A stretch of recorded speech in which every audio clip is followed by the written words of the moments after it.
नमस्कार, आदाब, सत श्री अकाल। दोस्तों, हम सब बेगानी शादी में दीवाने अब्दुल्ले हैं। अब ये सुनने में बहुत अटपटा लगेगा, लेकिन ये वास्तविकता है। अगर बारीकी से आप देखेंगे या आप अपने इर्द गिर्द देखें, आप सब भी शादियों में जाते होंगे, तो अक्सर किसी न किसी शादी में आपने देखा होगा कि एक आदमी ऐसा घूम रहा होता है जिसका कोई अधिकार भी नहीं होता है, जिसकी कोई बात भी नहीं मानता है, जिसकी कोई ख़ास अहमियत भी नहीं होती, लेकिन वो पहुंच जाता है और वो सबको ये चीज़ यहाँ रखो, ये वहाँ दो, इसको ये दो, उसको वो दो, और तमाम लोग उस पर हंसते रहते हैं। घर वाले भी उसको दीवाना समझ के कुछ नहीं कहते हैं कि ये ऐसे ही है भाई, ये तकरीबन हर शादी में पहुँच जाता है। आप किसी भी शादी में देखें, वहाँ एक ना एक आपको ऐसा आदमी मिल ही जाएगा जो इंचार्ज बना घूम रहा होगा। तो हम सब की वही हालत है। हम सब यहाँ संसार में आए हैं, हमारे हाथ में कुछ नहीं है, लेकिन हम इंचार्ज बने घूम रहे हैं। ऐसे करना है, वैसे करना है, ये कर देना है, वो कर देना है, इसको ऐसे नहीं है, इसको वैसे नहीं करना है। आपके अपने बच्चे आपसे तंग आ जाते हैं। वो ये कहते हैं कि ये बिना वजह इंटरफेयर करते हैं। जैसे सास के साथ में प्रॉब्लम होती है बहू को, पिता के साथ बेटे को। वो अपनी इंडिपेंडेंस चाहते हैं, लेकिन हम बेगानी शादी में अब्दुल्ले दीवाने बनके वो दखल अंदाजी बंद नहीं करते हैं। इसलिए हम अपनी इज्जत गवा बैठते हैं। हम वो जहाँ जाना है वहाँ के लिए कुछ जमा करना भूल जाते हैं। हम अपना मजाक उड़वाते रहते हैं। द्वार द्वार स्वान जो डोले, नहीं सुध राम भजन की। कुत्ते की तरह दर दर ठोकरें खाता घूमता रहता है, जी हजूरी करता घूमता रहता है। ईश्वर का नाम जपने की सूझ नहीं है, सुध नहीं है। हीरे जैसा जन्म है, कौड़ी बदले जाए। हम अब्दुल्ले दीवाने बन के घूमते रहते हैं सारा जीवन। मेरी गुजारिश है आप लोगों से कि इंचार्ज बनना बंद करिए। हमारे हाथ में कुछ नहीं है। बहुत सारे लोग ऐसा कहते हैं, बहुत सारे बाबाओं को मैंने सुना है प्रवचन करते हुए, सुना है कुछ विद्वानों को, कि सब कुछ हमारे हाथ में, हमारी मुट्ठी में है। कुछ इस तरह के लोग भी आ गए जो मोटिवेटर्स हैं, तो वो भी कहते हैं सब हमारे हाथ में है। वो काफ़ी पैसे लेते हैं, मोटिवेशन का कोर्स कराते हैं और कहते हैं सब हमारे हाथ में है, लेकिन हमारे हाथ में कुछ नहीं है।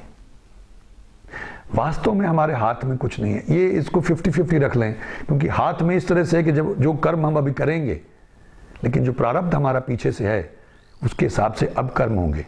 हमारे हाथ में कुछ नहीं है।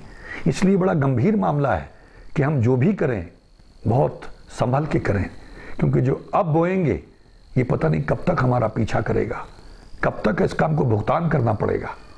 तो इसलिए हे नर अचेत पाप से डर। अगर अनजाने में भी कोई पाप करता तो उससे बचना, उससे डरना, कोई बेमानी धोखाधड़ी मत करना। फिर इंचार्ज बन के जो लगे हुए हैं कि मैं ये कर दूंगा, वो कर दूंगा, ये करना चाहता हूं, तो हम अपना वो जो अधिकार, थोड़ा बहुत जो इज्जत है, वो भी गवा बैठते हैं।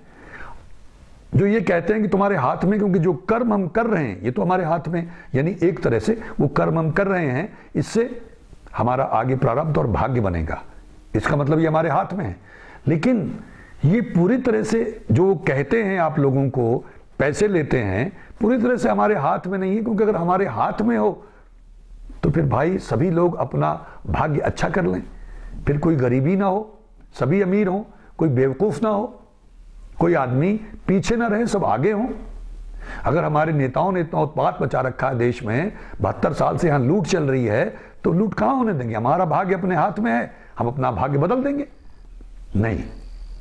ये जो पीछे से चला आ रहा है वो अब मिला है, जो अब बोएंगे वो आगे मिलेगा। इस तरह से तो ये हमारे हाथ में है, क्योंकि जो कर्म हमने किया उससे प्रारब्ध, उससे भाग्य, ये हमारे हाथ में है। लेकिन वो जो कर्म हम करते हैं, वो कर्म को हमारी प्रारब्ध, हमारा भाग्य कंट्रोल करता है। क्योंकि जिस तरह के कर्म हमने किए, प्रारब्ध बनी, भाग्य बना, उस भाग्य के मुताबिक हमारा जीवन है, हमारे विचार है, हमारी सोच है, हमारा स्थान है, यश अपयश है। हम गरीब या अमीर हैं, तंदुरुस्त या बीमार हैं, छोटे या बड़े हैं, वो जो पीछे से चला रहा है। लेकिन अब अगर आपको कोई ऐसी डायरेक्शन मिल जाए, कोई ऐसा निर्देश, कोई ऐसा इशारा मिल जाए, तो बचना। इंचार्ज बन के हम परेशान, हम फंसे हुए हैं। चार्ज छोड़ दो, उस पे छोड़ दो, सब उसी के हाथ में है। हम लिखवा के आए, रिजल्ट निकल चुका है। हाँ, अगर आपके भाग्य में कोई महापुरुष, कोई संत, कोई तपस्वी, कोई ब्रह्मज्ञानी आ जाता है और वो कृपा कर देता है, आपका जीवन बदल जाता है, कायाकल्प हो जाता है, तो ये भी कहीं ना कहीं आपके भाग्य का हिस्सा होगा। अन्यथा मैंने देखा है कि किसी घर के अंदर ब्रह्मज्ञानी हो लेकिन घर के लोग उससे फायदा नहीं उठा पाते, भाग्य, वो उसको मान ही नहीं पाएंगे। तो ये अगर ऐसी विधियां बनती हैं और कभी कोई बात बन जाती है, कहीं अचानक कमाल हो जाती है, ये भी भाग्य का हिस्सा है। ऐसा मेरी तुच्छ बुद्धि के मुताबिक मेरा मानना है। मैं गलत हो सकता हूं, मैं कोई विद्वान और अल्टीमेट अथॉरिटी नहीं हूं। ऐसे जो विचार आते हैं मुझे, जो ईश्वर कृपा करते हैं, मैं आप लोगों से साझा करने का प्रयास करता हूं हमारे इस मंगल ढिल्लों चैनल के जरिए, ताकि हो सकता है किसी की बात पकड़ में आए, और अगर उसकी बात पकड़ में आएगी तो कम से कम वो इंचार्ज बनना बंद कर देगा। इंचार्ज बनने के चक्कर में हम बर्बाद हैं, क्योंकि हैं तो नहीं, हमारा तो बिल्कुल वो मजाक वाली स्थिति, हास्यास्पद स्थिति हमारी बनी हुई है कि वो आदमी ये करो, यहाँ रखो, ये उठाओ, वहाँ रखो, वेटर्स को, इसको उसको, मेहमानों को, लोग हंसते रहते हैं, उससे मुस्कुराते रहते हैं। ऐसे ही वो शक्तियाँ, वो ईश्वर मुस्कुराता रहता होगा हमारे ऊपर कि देखो इनके हाथ में तो कुछ नहीं, लेकिन ये सब इंचार्ज बने घूम रहे हैं। और उस इंचार्ज के चक्कर में बनने के, चौधरी बनने के चक्कर में हम फंसे रहते हैं, उलझे रहते हैं, परेशान रहते हैं, रोते बिलखते रहते हैं और शिकायतें करते हुए यहीं से संसार से चले जाते हैं। छोड़ दीजिए इंचार्ज बनना, सुखी हो जाएंगे। वो दीवाने अब्दुल्ला बनना छोड़ दीजिए। दीवाने अब्दुल्ला बनोगे तो कुछ हासिल नहीं कर पाओगे। संघर्ष करते हुए, मजाक उड़वाते हुए इस संसार से चले जाओगे। बच्चे भी खिलाफ हो जाएंगे, अरे उनका है ना, उनको दे दिया, सौंप दिया, अब छोड़ो। सारा जीवन किया उनके लिए, अब आप जब मर जाओगे, संसार, शरीर छोड़ दोगे, संसार छोड़ के चले जाओगे तो उनका ही है ना। अब वो अपना बिगाड़े या संभाले, जो मर्जी करें, आप तो आगे की तैयारी करो ना। आगे की जो पासपोर्ट, वीजा, जो आपकी राहदारी है, जो वहाँ करेंसी चलती है नाम की, हरिनाम की, जो सिक्का चलता, वो तो कमाओ ना, वो तो खाली है। आप तो इसी में उलझे रह गए, उंगलियां हिलाते हुए, इंचार्ज बनते हुए।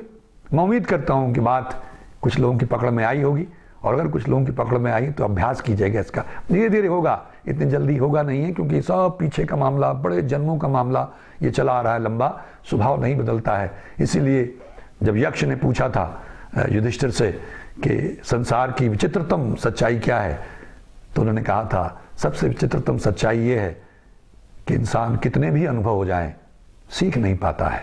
ये सत्य है कि हमारा स्वभाव नहीं बदलता है, लेकिन हरिनाम अगर आप जपने लग गए तो स्वभाव बदलेगा। सबसे पहले स्वभाव में ही बदलाव आएगा। जब स्वभाव बदलने लग गया, पॉजिटिव होने लग गया, तो फिर क्या कहना है, रास्ता मिल गया। सब लोग अभ्यास करने का प्रयास कीजिएगा। ईश्वर हम सब पे कृपा करें। आप सबका बहुत बहुत धन्यवाद। नमस्कार, जय हिंद, जय भारत।